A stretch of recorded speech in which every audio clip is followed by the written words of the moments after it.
आप अगर other country की बात करते हैं तो जापान चले जाइए, चाइना चले जाइए, हम डेट के बाद इतिहास में उलझ जाते हैं कि पता नहीं क्या क्या हुआ। और वहां पे एट के बाद यह बताया जाता है कि आगे क्या क्या आने वाला है, उसके लिए टेक्नोलॉजी बनाओ। यही फर्क है हमारे और बाहर वाले में। यही कारण है कि चाइना इतना आगे है। यही कारण है कि जापान इतना छोटा देश होने के बावजूद, परमाणु बम झेलने के बावजूद, हर बार वहां पे तूफान आते हैं और एक बार वहां पे हर बार कहीं ना कहीं वहां पे भूकंप आता है और अपने आप को समाप्त करके फिर से खड़ा कर लेता है। और हम 135 करोड़ की पॉपुलेशन वाला देश सिर्फ नौकरी के पीछे भागते भागते भागते भागते अपने उम्र को समाप्त करते जा रहे हैं। ये हमारे लिए सोचने का विषय है। इसमें कुछ राज्य इस बात को आसानी से समझ चुके हैं, जिसमें गुजरात है। आज वहां का आप गौर कीजिएगा तो इस बात को देखिएगा, ज्यादा से ज्यादा जो बच्चे हैं जो 11-12 की पढ़ाई के दौर से ही उनको बिजनेस के बारे में अवेयर कराने लगता है इंसान। उनके पेरेंट्स उनका सपोर्ट करने लगते हैं कि बेटा कोई बात नहीं, बिजनेस करो, मैं तुमको बता रहा हूं, सिखा रहा हूं, अगर कुछ नुकसान भी लग गया तो कोई बात नहीं, मैं तुम्हारे पीछे इन्वेस्ट कर रहा हूं। ठीक है, हम सभी की आर्थिक स्थिति यहाँ पे अच्छी नहीं है। हम जिस फैमिली बैकग्राउंड से आते हैं वहां पे पैसों की समस्या है, इसमें कहीं को दो राय नहीं है। लेकिन जरूरी नहीं है कि हर बिजनेस करोड़ों से शुरू हो। कुछ व्यापार ऐसे हैं जो हजारों से भी शुरू होते हैं, और मैं ऐसे कई व्यापार को जानता हूं जो हजारों से शुरू होकर ये अरबों तक पहुंचा है। और आप यह बिजनेस या कोई भी बिजनेस 1000 से शुरू करके आप भी अरबों तक पहुंच सकते हैं, बशर्ते आपके अंदर हौसला है कि नहीं, ये आपको तय करना पड़ेगा। आपको विश्वास है कि नहीं, किसी भी व्यापार को करने के लिए एहसास आपको करना पड़ेगा। इसमें कभी भी इस डिफरेंस को जब गौर कीजिएगा तो आपको पता चलेगा कि व्यापार किया जा सकता है, बस भरोसे की चीज होनी चाहिए। हम सभी में एक बहुत बड़ी दिक्कत एक और है हम बिहारियों में, कि हम रिस्क नहीं लेना चाहते हैं। हमें थोड़ा सा भी अगर किसी काम में लगता है कि 100 रुपए का भी नुकसान है तो हम सोचने लगते हैं कि इस काम को करने की आवश्यकता नहीं है, क्योंकि मेरा 100 रुपया डूब जाएगा।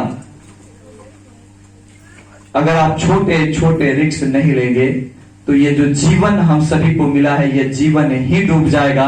तो पैसा बढ़ा कि जीवन बढ़ा, जीवन बढ़ाना।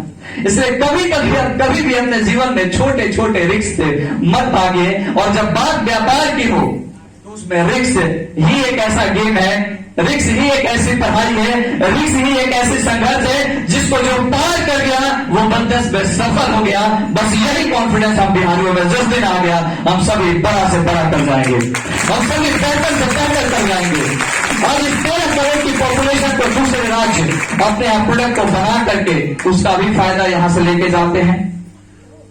जो बीच का मार्केटिंग का 60 से 70% पैसा होता है वो भी यहां से लेके चले जाते हैं। और हम बिहारी इसीलिए मजदूर कहलाते रहते हैं, क्योंकि हम मजदूर करने के बाद भी जो 10,000 20,000 कमाते हैं वो भी उन्हीं के प्रोडक्ट को खरीद करके और उसका 70% फिर उन्हीं राज्यों में भेज देते हैं। जिस राज्य में 13 करोड़ लोगों की पॉपुलेशन हो, जहां पे इतना बड़ा कंजम्पशन क्षेत्र हो, जहां पे इतने बड़े ग्राहक हो, वहां पे अगर यहाँ का 20% लोग भी अगर व्यापार में सफल होता है तो कम से कम 2 करोड़ लोग अरबपति हो सकते हैं सिर्फ बिहार से। ये रियल कैलकुलेशन मैं आपको बता रहा हूं, मैं व्यापार की बात कर रहा हूं, ये संभव है। लेकिन हमारा युवा, हम सभी ज्यादातर हमारा फोकस नौकरी की तरफ है। और नौकरी की तैयारी करते करते जब हमारी उम्र 30 साल 32 साल 35 साल हो जाती है, तब हमें एहसास होता है कि अब हम किसी काम के लायक नहीं रहे। नॉलेज तो हो गया, हमने खूब मैथ पढ़ी, हमने खूब फिजिक्स पढ़ी, हमने खूब रीजनिंग किया, हमने खूब केमिस्ट्री पढ़ी, लेकिन जब अब रोजगार हमें सरकारी नहीं मिला तो प्राइवेट में जा रहे हैं। ना तो मैथ से मतलब है, ना तो आपके केमिस्ट्री से मतलब है, ना तो आपके फिजिक्स से मतलब है। ऑफिस में जाने के पूछा जाता है कि मार्केटिंग का जॉब है, कीजिएगा क्या? तो आप कहते हैं कि बाबा हम तो सीखे ही नहीं कभी। चला भैया हमको आता ही नहीं, हम कहां से करें सर, हम कैसे कर पाएंगे, हमने तो कभी सीखा ही नहीं। अंततः फिर 2 डिसीजन लेना होता है, या तो मजबूरी में कर लीजिए या फिर जरूरी में छोड़ दीजिए। ये चुनाव आपको करना होता है और तब जाकर के आपको अंदाजा होता है कि जीवन कितना अनमोल है। काश इन बातों को पहले समझ गए होते तो बेहतर होता। आप रेस में जाइए, आप रेस में लगिए, आप तैयारी कीजिए, लेकिन समय समय पे अपना आकलन भी कीजिए कि आप जिस तैयारी में जा रहे हैं कहीं भीड़ का हिस्सा तो आप नहीं बने हैं। अगर आप भीड़ का हिस्सा है तो आप अपने समय को बर्बाद कर रहे हैं। और अगर आपको लगता है कि नहीं, आप में थोड़ी भी क्वालिटी है जिससे कि आप उस एग्जाम को क्रैक कर सकते हैं, तो आप फुल डेडिकेशन के साथ वहां लगिए। लेकिन जब बात अगर लग जाए एक बार कि यहाँ पे हम सफलता नहीं हासिल कर सकते हैं, तो एक बेसिक फॉर्मूला है कि आप किसी भी बिजनेस की तरफ रुक कर जाइए। और बिजनेस की तरफ जब रुक करेंगे तो बिजनेस सीखने की चीज है, और इसलिए सीखना है क्योंकि बचपन से हमें इसको कभी सिखाया ही नहीं गया। तो जब जागा तब सवेरा।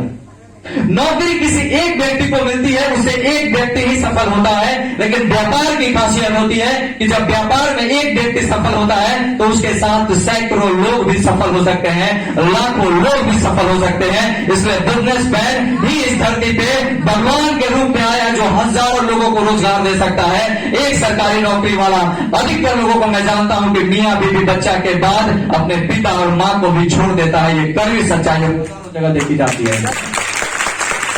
लेकिन एक बिजनेस करने वाला आदमी न सिर्फ अपना परिवार ठीक से चलाता है, बल्कि अपने साथ साथ कई एम्प्लॉय को अच्छी नौकरी सैलरी दे करके, या उसको कई लोगों को बिजनेस अपॉर्चुनिटी दे करके, कई लोगों को लीडर और डीलरशिप बना करके उसको लाखों की आमदनी कराता है और उससे कई घरों में रोजी रोटी चलती है। यह बिजनेसमैन और नौकरी में फर्क है। अगर भगवान ने मुझे यहाँ पे भेजा है तो कुछ ना कुछ खास समझा है, तभी भेजा है। इंसान जब धरती पे आता है तो बदलाव के लिए आता है। आपको तय करना है कि जब आप इंसान के रूप में इस धरती पे पैदा लिए तो आप बदलाव करके यहां से जाएंगे, या फिर जैसे आए थे जैसे थे वैसे ही चले जाएंगे। तय आपको करना है। जीवन में इस धरती पे जानवर भी आता है। जानवर जन्म लेता है और जिस रूप में जन्म लेता है उसी रूप में अपने कुछ उम्र को पूरा करने के बाद चला जाता है। लेकिन एक इंसान ही है जो खुद आता है, खुद को बदलता है, खुद में बदलाव करता है। और कुछ ऐसे लोग होते हैं जो पूरे दुनिया, पूरे समाज को बदल के चला जाता है। इसलिए इंसान का यहाँ पे हम सभी का होना जरूरी है। बस इस फर्क को समझना होगा कि आप भी क्या ऐसा करना चाहते हैं, क्या आप भी बदलाव का हिस्सा बनना चाहते हैं। तो जी हाँ, ब्रिजमा हर्बल प्राइवेट लिमिटेड आप लोगों के लिए एक ऐसे बिजनेस अपॉर्चुनिटी लेकर आई है जिससे न सिर्फ आप अपनी जिंदगी को बदल सकते हैं, बल्कि अपने साथ हजारों लोगों की जिंदगी को बदल सकते हैं। लेकिन एक सवाल है यहाँ पे। सवाल यह है कि ऐसी तमाम कंपनियां हैं जो बाजार में काम कर रही है, मैं आपके ऊपर कैसे विश्वास करूं? सही है ना? सवाल है ना ये? बेसिक चीजों को थोड़ा सा समझ लेना है। दो चीजें समझ लेंगे उसके बाद हमें इस पे क्लियर हो जाएगा। पहली बात कि हमें डर कहां होता है? जब हम पूंजी लगाते हैं, नौकरी को साइड करते हैं, बिजनेस में आते हैं। बिजनेस का दो रूप है, एक आपका ट्रेडिशनल मार्केट है और दूसरा जो हम कर रहे हैं वो है। ट्रेडिशनल मार्केट कहता है कि जिसकी जितने पैसे की औकात